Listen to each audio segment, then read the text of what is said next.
Welcome to DiverseViewChannel. Today, we reflect on the profound impact of Steve Albini, whose unmistakable sound defined a generation. I first encountered Albini's music as a high school freshman, searching for something beyond the classic rock of my childhood.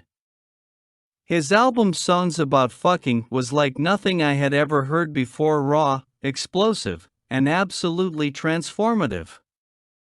It was music that felt like discovering rock all over again. I remember exactly where I was the first time I heard Steve Albini's music. I was a freshman in high school, just at the age when I was growing tired of the classic rock albums I'd been jamming since childhood and looking for something harder.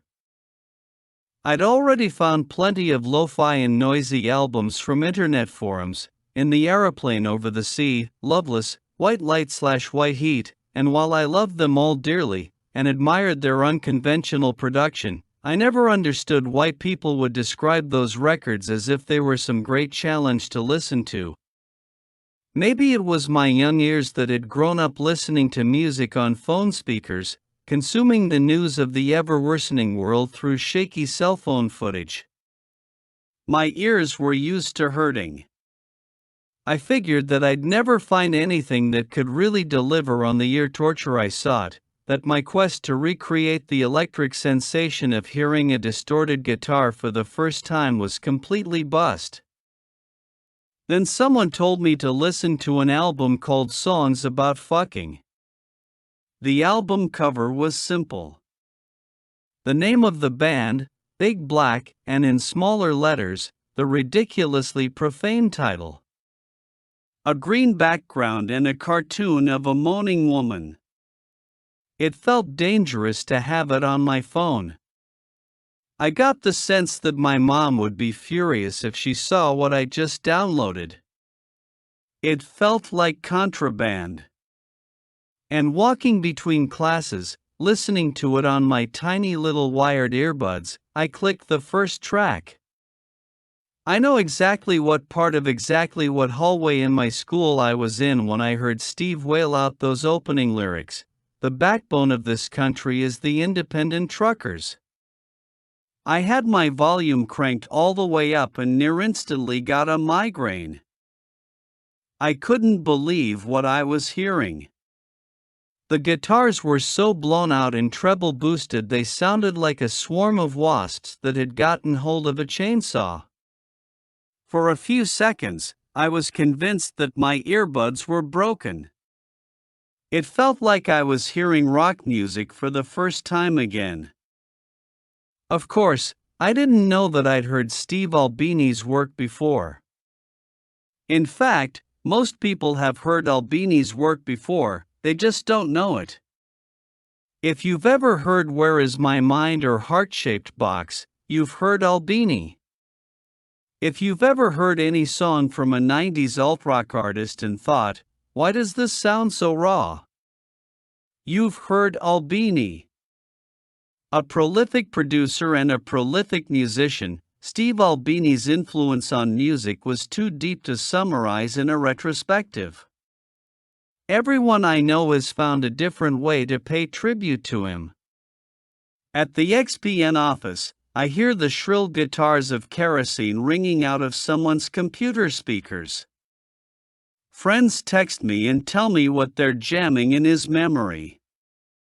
For some, it's Shellacs at Action Park, a nervous and dissonant exercise in minimalist rock that seemed to flay open the guitar and lay all of its contents bare for generations of noise addicts. Others are reminding me of his work producing lesser-known classics, like songs, Ohia's Magnolia Electric Company or the Wesley Willis Fiasco's Spokitis Harmonious Conflictfelride, an absolutely insane punk record featuring outsider musician and Albini's close friend Wesley Willis on vocals.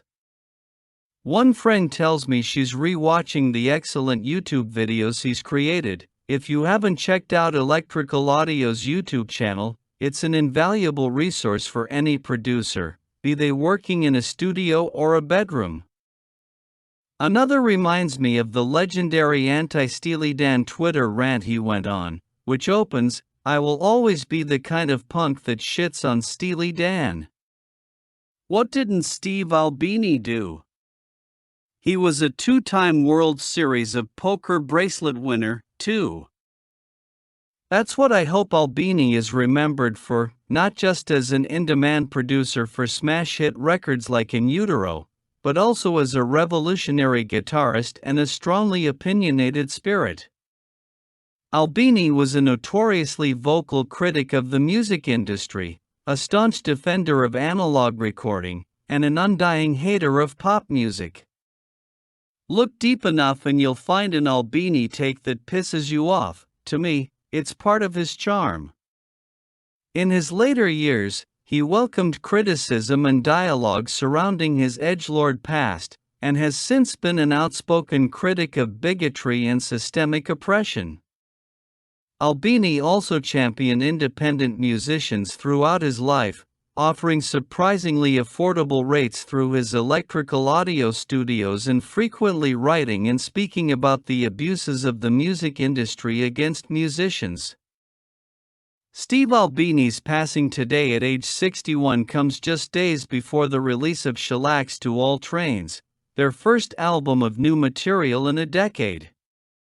True to Albini's spirit, the tracklist contains a random dig at post-punk band The Fall and closes with "I Don't Fear Hell."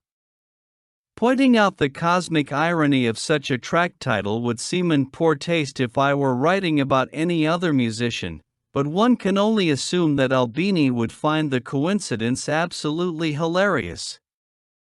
It's a fitting send-off to a beloved provocateur whose work has touched the lives of countless musicians and music fans.